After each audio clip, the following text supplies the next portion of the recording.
Hello guys, again welcome back to another lecture series. So today we will be covering the unsupervised learning algorithm, right? So from the past two lecture we have covered about the supervised learning, we have covered about the theoretical as well as the implementation detail of the linear regression, the logistic classification, and we have understood about their implementation part as well, right?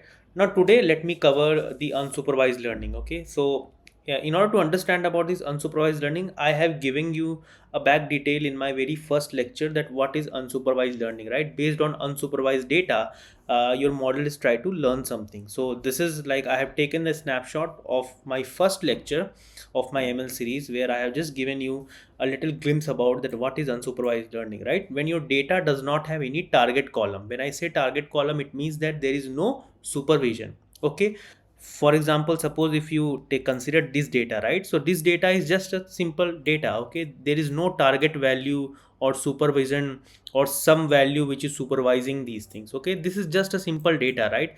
And I need to train my model, okay, so that my model can understand the pattern from this data by like recognizing it into different grouping. Okay, so this is the category of unsupervised data. I hope you understood, right? In supervised data, we have a target column from which our machine will try to learn something. From unsupervised data, there is no target column. Okay, so machine has to make a groups in order to learn something, the behavior of the data. Okay, so for example, this is my raw data, right? So this does not have any target value, right? It does not have any target column, right? So what it will do is that we are going to feed it into the unsupervised algorithm, and it is supposed to group the similar kind of data together. Simple. Okay, so again, let's move back to our again golden step. Okay, let's understand about this unsupervised learning. Okay, so the first thing is that we are supposed to use the same data. Okay, this is our medical data, so we will be using the entire data thoroughly in our lecture. Okay, so let's first take the raw data. Okay, we have our data. Now what is our problem statement? Again, that you are an AI engineer, you are working in a hospital, you have provided some data, and based on the data you need to come up with some solution, right? Now the second step is what is your problem? Okay, the problem is that in the earlier two lecture we have covered about the regression problem and a classification problem, right? Now we need to cover about this clustering problem. Okay, so which type of problem you are supposed to use this clustering method? Okay, see, in a regression problem, the problem was that you need to predict the patient blood glucose level. Okay, so there is some target value. In the classification problem, you need to predict a patient has diabetes or not, right? There is a yes no. Okay, so there is a categorical column, there is a class column, so you will be using this classification problem, right? Now when it comes to clustering problem, so suppose if someone is going to ask you, because you are an AI engineer, so someone is going to ask you that find out the similar health profile of the patient data. What does that mean? It means that suppose this is my data. Okay, this is the data that you have given in the hospital. Okay, and as an AI engineer, you are given a problem where someone is asking you that you need to group the similar kind of a patient who has let's say sharing the same like the health data. Okay, who has actually sharing the same kind of a data, similar data. Okay, similarly the other patient maybe, let's say that I have how many data I have around how many data I have. So I have around 365 data. Okay, 365 number of records I have. So out of these 365 patients, right, some of these patients are actually sharing the same kind of a group. Okay, so they will be come up in one particular group. Similarly, some patient must be aligning some other group. Okay, sharing the same kind of a similar grouping together. Okay, so in this way you need to find out that what are the similar health profile, okay, of the patient data. You need to group all these patient, okay, based on their data, right? So this is your problem, right?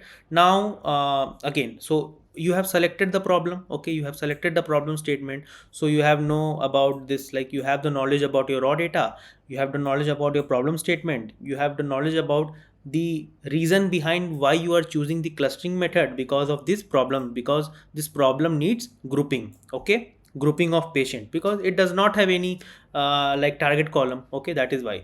Now let's say that you have selected it, okay, based on this problem data. Now what you need to do, the other step is that you need to perform the, as usual, exploratory data analysis, where you are supposed to use this library, you are supposed to do all this feature engineering, data cleaning part, and then once you do these things, you need to save this CSV file into a local storage. Okay, we have covered all these things in our last lecture.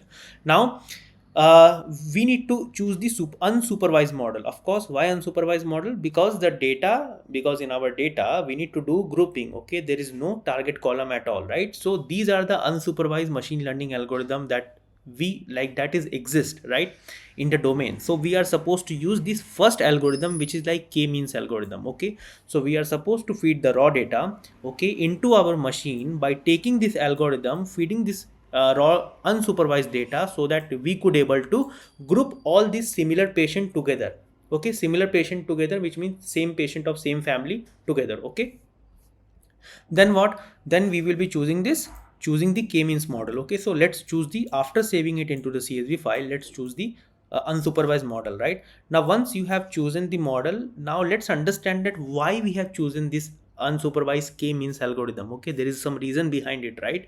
So this is like we are in this step, right? So let's try to understand about the model logic. Okay, that why k-means. Okay, how does k-means works, right? So how does this algorithm works? Now I want you to imagine that, let's say that you have this data. Okay, these are actually unlabeled data, of course, because there is no labeled. Okay, these are the unlabeled data. And what this data contain? This data contains some balls which is in the color of yellow, some balls which is in the color of red, and some balls which is in the color of blue. Okay, now after feeding this data into my k-means algorithm, so that the output of this algorithm, okay, the output of this algorithm will going to give us in this way.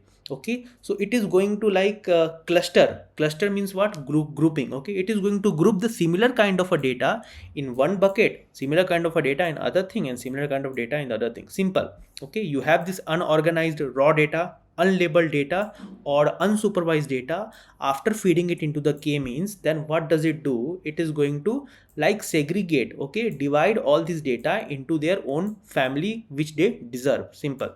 Okay, now let's go into much deeper. Okay, let's imagine. Okay, let's imagine that the step number one. Okay, now I wanted to clear your concept more. Okay, now let's say that let's say in one single line I have just distributed these three types of data. Okay, the red one, the yellow one, and the green one, right? And randomly I have picked 2 point. Okay, this is one point and this is the another point. This is my step number one. Okay, now what I'm supposed to do is that in order to do the clustering, right, how does this logic work?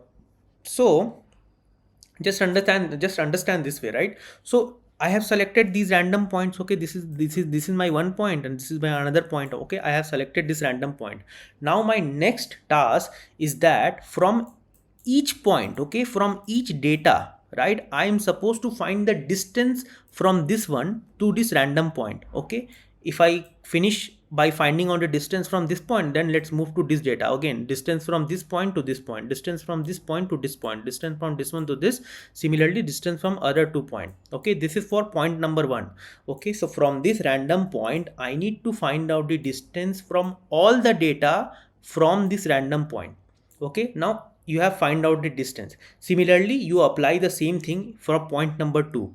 Now, after calculating the distance from point number one to all the distributed data, similarly for point number two to all the distributed data, you will eventually understand that whichever data which is like nearer to this point number one are come in the category of cluster one, and whichever data which is like nearer to the point number two are come in a category of cluster two.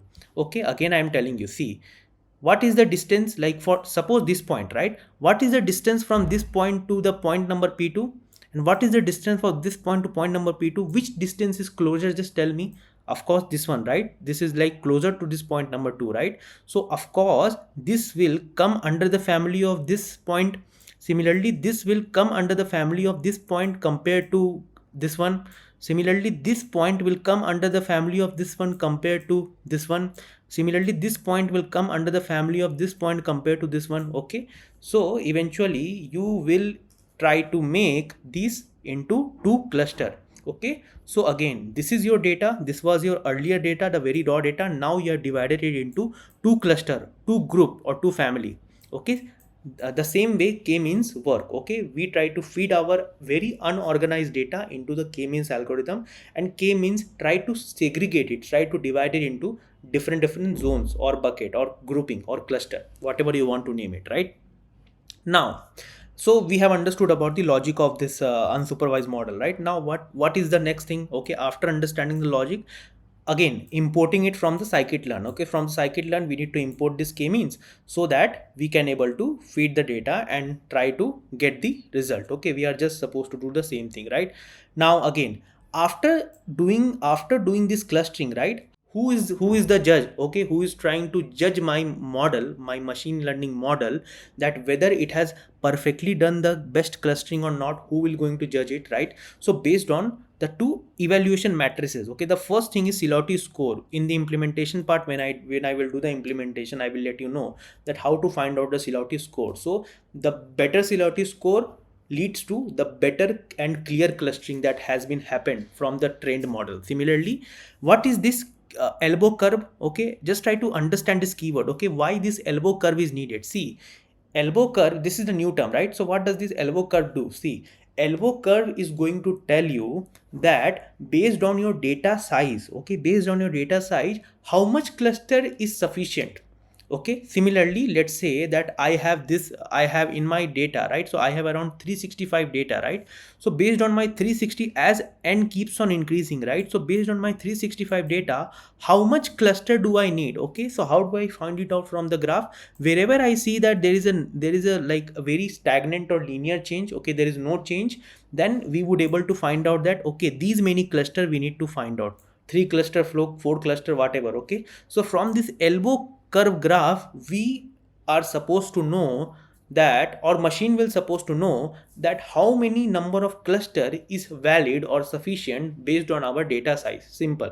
Okay, so these two things you need to understand it from the evaluation matrices. Again, after training the model, you need to save the model and the end. Okay, so you have understood about the entire flow of unsupervised learning. Okay, again, I'll reiterate it, what you need to do in unsupervised learning. What you need to do, first of all, you have a very raw data and your data is unlabeled, which means there is no supervision, there is no target value, and based on your problem statement, the problem statement is related to grouping of data, grouping of the similar patient into the one group and grouping the another similar patient into some other group, right?